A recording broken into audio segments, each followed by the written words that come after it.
테이퍼링 하면은 시장이 망가지냐, 시장에 큰 충격을 주진 않을 거다라고 생각을 하고 있죠. 금리 인상 자체가 시장을 무너뜨리는 변수는 아니거든요. 경기 흐름을 같이 봐야 된다는 거예요. 당분간 박스권 유지할 거다 이렇게. 3170을 지키는 게 굉장히 중요해요. 만약에 이거를 3200선에 근접하면 근접할수록 현금을 좀 확보하자. 부자를 꿈꾸는 개미 여러분 안녕하세요, 북꿈입니다. 요즘 증시가 참 힘이 없죠. 저도 힘이 많이 빠지고 있는데요. 이렇게 힘이 많이 빠진 증시에서 우리가 어떻게 투자를 하면 좋을지 저에게 힘을 불어넣어 주실 전문가분을 모셨습니다. 정말 외모만큼이나 깔끔하고 시원하게 시황에 대해서 잘 정리를 해주시는 대신증권 리서치센터의 이경민 투자전략팀장님 모셨습니다. 네, 안녕하세요. 네, 안녕하십니까. 우선은 이제 최근에 나오는 이슈부터 좀 설명을 네. 해야 될 것 같아요. 그러니까 증시 관련 기사 좀 찾아보시는 분들이라면 증시에 관한 내용보다는 미국의 고용 지표가 맞습니다. 어떠니 막 네. 이런 얘기들이 많이 나오면서 도대체 이게 뭔 얘기인가? 미국이 고용이 잘 되는 거 못 되는 거하고 우리나라 증시하고 도대체 무슨 상관이 있길래 이렇게 난리인가? 네, 지금 미국 중앙은행, 그러니까 한국은행은 금리를 인상했지 않습니까? 근데 미국 중앙은행은 지금 바로 금리 인상으로 가기보다는 돈을 워낙 많이 풀고 있었기 때문에 이 돈을 풀었던, 유동성을 공급했던 규모들을 어떻게 정리를 한 다음에 그 다음 스텝이 금리 인상이거든요. 그래서 지금 현재 미국 중앙은행은 그동안 유동성을 엄청난 공급을 했던 것들을 줄여나가겠다. 이게 테이퍼링입니다. 그래서 테이퍼링을 하는 데 있어서 조건을 두 가지를 얘기를 해왔어요. 일단은 물가 상승, 두 번째는 고용. 이 두 가지를 말을 했는데 잭슨홀 미팅과 7월 FOMC를 통해서 이제 물가는 워낙 많이 올랐기 때문에 조건이 충족됐다. 이제 관건은 고용이다라는 말을 하면서 고용 지표에 굉장히 예민하게 반응을 하는 거거든요.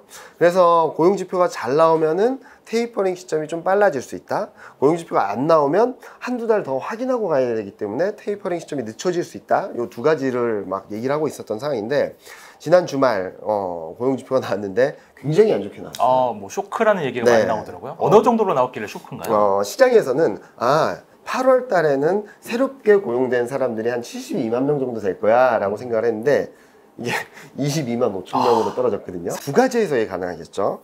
야, 고용이 이렇게 안 좋은 거 아니야? 경기가 안 좋은 거 아니야? 미국에 대해서. 또 한편으로는 통화정책에 대해서는 좀 후퇴하는 거 아니야? 야, 테이퍼링이 원래 9월 달에 할 수 있었다라고 생각했는데 11월 달에 하는 거야? 아니면은 내년에 하는 거야? 이런 두 가지 흐름들에 있어서 굉장히 좀 혼란스러운 상황이 있던 것 같아요. 8월 고용지표에 대해서는 그렇게 사람들이 어머, 경기가 너무 안 좋은 거 아니야? 라는 걱정을 덜 하는 이유 중에 하나는 8월 달에는 휴가 시즌이지 않습니까? 그래서 경제 지표들이 좀 변동성이 커요. 또 하나는 뭐 실업률이나 다른 지표들은 그렇게 많이 흔들리지 않았다는 점들에 있어서 시장에서는 그래? 그럼 9월 고용지표를 한번 봐야 되지 않을까? 라는 생각과 더불어서 9월 FOMC 회의에서는 테이퍼링이 구체화되기는 어렵겠구나 라는 것들로 인해서 좀 긍정적인 신호에 반응을 하고 있는 것이 아닌가라는 생각을 합니다. 한국 증시는 그럼 왜 이렇게 부진하냐? 아마 영상이 나갔을 때는 좀 시간이 지났을 수 있겠지만 9월 9일 쿼드러플 리칭데이라 그러죠. 선물 옵션 동시 만기가 예정되어 있기 때문에 이 국내 수급 이벤트, 국내만의 영향을 미칠 수 있는 수급 이벤트가 좀 시장을 억누르고 있는 것이 아닌가라는 생각을 하고 있습니다. 지난달 이제 그 잭슨홀 미팅 때 초미의 관심사가 이 파월의 입에서 무슨 말이 나올까. 근데 뭐 생각보다 강한 발언은 없었지만 중요하게 봐야 될 포인트가 올해 안에는 테이퍼링 한다. 그리고 금리 인상은 그거하고는 별개다. 그거였는데 이번에 고용 지표가 나온 걸 보고서 시장이 그럼 올해도 테이퍼링 못 할 수도 있지 않나? 이런 해석을 좀 하고 있는 건가요? 그런 기대를 하는 거죠. 뭐 일정 부분. 그런데 저희는 연내 테이퍼링 가능성에 대해서는 파월 연준의장까지 열어놨기 때문에 9월 달에 못 한다고 한다면 한 11월쯤에 해서 이제 12월이나 또는 내년 1월부터 시행을 시작하는 그림으로 생각을 하고 있는데요. 그러면은 테이퍼링 하면은 시장이 망가지냐? 그게 제일 걱정이에요, 사실. 많은 분들이 거기에 걱정을 많이 하세요. 왜냐면 2013년 5월 달에 테이퍼 텐트럼이라는 게 있었습니다. 그때는 조금 시장이 오해를 했어요. 아까도 말씀드렸던 것 중에 하나가 테이퍼링은 유동성 흡수가 아닙니다 라는 말씀을 드렸잖아요. 그때는 테이퍼링이 얘기가 나오니까 어이구, 금리 인상하는 거야? 그런데 지금은 2023년까지 금리 인상 2번 정도라고 보고 있고 시장은 그 정도로 걱정을 하지 않는 거거든요. 그리고 또 하나 아까 말씀하셨던 것처럼 파월 연준 의장이 그걸 계속 말하고 있잖아요. 7월 FOMC에서도 똑같은 말을 했었는데 무슨 말을 했냐면 테이퍼링과 금리 인상은 별개다. 이런 것들을 선을 그어주면서 아마도 이번에는 테이퍼링을 시행하는 시점에서 좀 시장이 흔들릴 수는 있어도 테이퍼 텐트럼처럼 시장이 큰 충격을 주진 않을 거다라고 생각을 하고 있죠. 금리 인상 자체가 시장을 무너뜨리는 변수는 아니거든요. 뭐가 문제냐면 경기가 좀 약해지는데 통화정책 정상화를 가져가는 그림, 반대로 경기가 좋은데 금리 여기에 맞춰서 금리 인상을 하는 그림이 나온다면 시장은 전혀 문제가 되지 않거든요. 예를 들어 드리면은 2015년 12월에 금리 인상을 하고 16년 12월에 금리 인상을 하고 미국은 쭉 금리 인상을 했어요. 시장이 무너졌나요? 계속 올랐던 것 같아요. 네. 무슨 말이냐면 금리 인상과 경기 흐름을 같이 봐야 된다는 거예요. 통화정책 정상화를 한다면 그러면은 통화정책을 정상화할 정도의 경기 체력은 충분한가? 요거를 같이 비교해 보신다면 투자를 더 가져갈까? 아니면 이제 발을 빼야 될까? 좀 판단이 가능하실 텐데 저는 아직은 발을 뺄 때는 아니다 라고 생각을 하고 있습니다. 추석 연휴 기간 때는 이제 우리나라 장은 쉬지만 미국 장은 계속 돌아가고 네. 또 중요한 이벤트가 있잖아요. 굉장히 FOMC라는. 중요하죠. 네. 이게 관전 포인트가 도대체 뭘까? 뭐 어떤 걸 주의 깊게 봐야 돼요? 뭐니 중요한 것은 점도표죠. 점도표가 뭐냐면은 연준 위원들이 여러 명 있습니다. 이 연준 위원들이 2021년 기준금리는 이 정도가 될 거야 점을 찍어요. 2022년은 이 정도가 될 거야. 2023년은 이 정도가 될 거야. 그리고 이번에 처음 공개되는 게 2024년 금리 전망까지 점을 찍습니다. 그래서 여러 명이 점을 찍으면 이렇게 뽀뽀뽀 점이 찍히지 않습니까? 그러면은 그 중간값이 어느 정도 되느냐에 따라서 향후 2023년, 2024년에는 기준금리를 몇 번 정도 올리겠다라는 게 그림이 그려지는 거예요. 9월 FOMC 회의에서는 파월 연준 의장이 아무리 비둘기파적인 발언을 한다 하더라도 많은 연준 위원들이 점도표를 어떻게 찍을지는 모르는 거죠.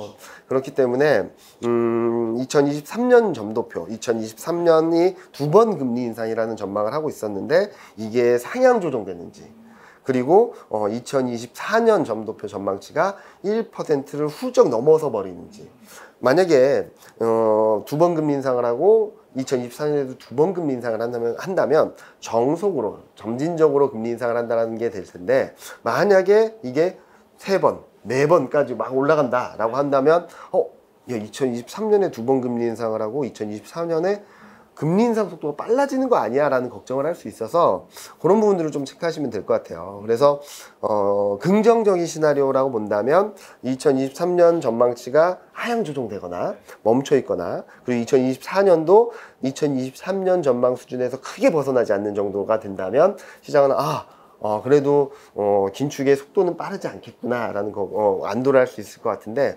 만약에 2023년 점도표도 올라가고 2024년도 4번 금리 인상을 막 올라가게 된다면 파월 연준 의장이 말하긴 했는데 금리 인상 속도가 빨라지는 거 아니야 라는 걱정을 하면서 시장이 출렁일 수 있거든요. 수요일까지 쉬고 목요일날 우리나라 장이 딱 열리면 그날 새벽에 연준 FOMC에서 파월이 무슨 얘기했나 네. 뭐 이런 거 뉴스가 잘 나올 테니까 그날 장 시작하기 전에 뉴스 잘 챙겨보시면 좋을 것 같습니다. 최근에 우리나라에서는 한국은행이 금리를 이제 0.25 네. 올려서 지금 0.75가 됐는데, 뭐 지금 뉘앙스로는 올해 안에 한 번 더 올릴 수 있다. 이주열 총재가 자산 시장의 그런 뭐 거품 뭐 이런 얘기를 하면서 뭔가 이게 뭐 자산 시장이 뭐 가상 자산일 수도 있지만 그쵸. 뭐 증시나 부동산, 아마 부동산 얘기를 하는 것 같은데, 그래서 뭔가 지금 금리를 올려서 이렇게 자산 시장을 좀 진정시켜야 된다는 시그널이 있지 않을까라는 생각이 들어가지고, 우리나라 금리 인상하고 증시하고 도대체 어떤 영향이 있을까? 어떻게 보세요? 일단 국내 유동성은 너무나도 풍부합니다. 예탁금이 지금 60조 계속 넘고 있거든요. 증시에는 어떤 영향을 미칠까? 뭐 채권금리가 대출금리가 오르겠죠. 그로 인해서 신용융자라든지 레버리지를 일으키는 분들은 좀 부담이 커지기 때문에 그런 부분들에 있어서는 좀 부담이 커질 수 있지만, 기본적으로 풍부한 유동성, 그리고 부동산 시장으로 가려고 했던 유동성들이 증시로 이동될 가능성, 이런 것들을 종합적으로 생각을 해본다면, 또 하나 한국은행이 금리 인상을 하게 된다면 통화 정책에 있어서 한국이 좀 더 매파적인 스탠스를 보이기 때문에 원화는 강세로 갈 수도 있거든요. 그쵸. 그렇기 때문에 저는 주식시장에는 그렇게 나쁘진 않을 것 같다. 오히려 최근 원화가 너무 약해가지고 문제가 많았었지 않습니까? 그런 부분들을 좀 진정시켜주는 효과가 있다면 저는 증시 측면에서는 좀 플러스 요인이 조금 더 많다? 라고 생각을 하고 있습니다. 본격적으로 코스피 전망에 네. 대한 이야기를 좀 해보자면 이제 월간 자료 이제 내셨을 때 약간 당분간 박스권 유지할 네. 거다 이렇게 좀 얘기를 해주셔가지고 자, 일단 제가 코스피 박스 그냥 9월 전망을 하면서 밴드를 3080에서 3270을 말씀을 드렸어요. 근데 가장 중요한 포인트로 두 가지를 좀 말씀을 드렸는데, 첫 번째는 3210에서 3215. 이게 코스피가 단기간에 이렇게 급락을 했는데 기술적 반등을 할 때는 보통 자율 반등이라 그래서 네네. 절반 정도로 되돌리는 수준이 오거든요. 이게 3170에서 80선입니다. 그리고 그 다음 단계가 61.8% 되돌리는 수준인데 이게 한 3210에서 15 정도 되는데 한 번은 터치할 수 있다 정도로 생각을 하고 있어서 3200선 후반을 좀 기대한다라는 차원에서 상단은 3270을 말씀을 드렸고요. 자, 그러면은 왜 하단을 3080까지 열어놨냐? 3170 이미 돌파한 저항대, 1차 저항대를 돌파한 상황에서 3170을 지키는 게 굉장히 중요해요.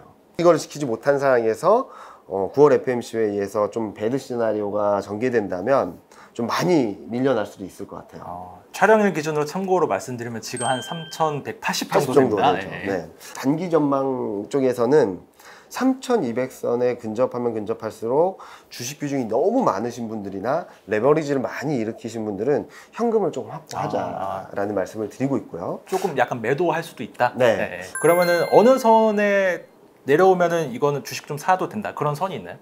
또 여러 가지 시나리오가 있는데 네. 일단 3170을 깨고 내려간다라고 하면은 좀 지켜보셔야 될 것 같아요. 바닥이 어딘가 확인하고 들어가셔도 절대 늦지 않거든요. 그렇기 때문에 좀 지켜보시고, 만약에 뭐 그 다음 스텝에 따라서 제가 또 다시 단기 전망에 대해서는 뭐 주간 자료나 이런 것들을 통해서 말씀을 드릴 수 있겠지만 1차적인 지지선은 한 3080, 3100, 3080. 200일移올라오는 흐름, 만약에 만에 하나 이것까지 깬다라고 한다면 9월 말까지는 또 한 번 좀 힘든 시간이 있을 수도 있어요. 궁극적으로는 언제 밀려난다 하더라도 결국에는 바닥을 잡고 올라갈 수 있는 그림들을 충분히 있다라고 생각을 하거든요. 쉽게 생각을 하면은 지금 시장이 흔들리는 게 경기가 진짜 안 좋아서, 그리고 기업 실적이 막 망가져서 그런 건 아니거든요. ISM 제조업 지수도 잘 나왔고요. 어제 미국, 독일 공장 수주도 굉장히 잘 나왔고요. 한국 수출도 계속 월간 단위로는 사상 최고치를 금액 자체를 기록하고 있는 상황이라고 본다면, 그리고 실적 전망 또한 최근 반도체 업황에 대한 불안감 때문에 좀 흔들리긴 했지만 크게 꺾이거나 망가지는 그림은 아니거든요. 코스피를 용수철로 비교해 본다면 이 탄성이 아직까지 남아있는 용수철에 예상치 못했던, 또는 예상했지만 예상보다 충격이 큰 변수들에서 이 용수철을 꾹 눌러준다면 그 다음은 어떻게 될까요? 튀어오르겠죠. 그렇게만 좀 생각을 해주신다면 네. 그런 그림들을 좀 열어놓고 있으니까 네. 9월 한 달 동안 좀 많이 힘드시고 스트레스 받을 일이 있을 수 있어도 그 다음 스텝을 생각을 하시면서 전략적 스탠스를 좀 더 강화해 나가신다면 저는 분명히 좋은 수익을 거두실 수 있다라고 말씀드리고 있습니다. 9월, 10월, 11월에는 미국도 한국도 좋아요. 재고 축적 수요. 재고를 쌓으려는 힘들이 좀 강할 수 있다. 좀 더 긍정적인 변화들이 나타날 수 있다. 이거 좀 괜찮은 거예요, 반도체? 너무 과매도다, 언더 추진이다. 반도체와 자동차 투탑이 시장을 끌어가는 그림을 만들어주지 않을까라는 생각을 합니다.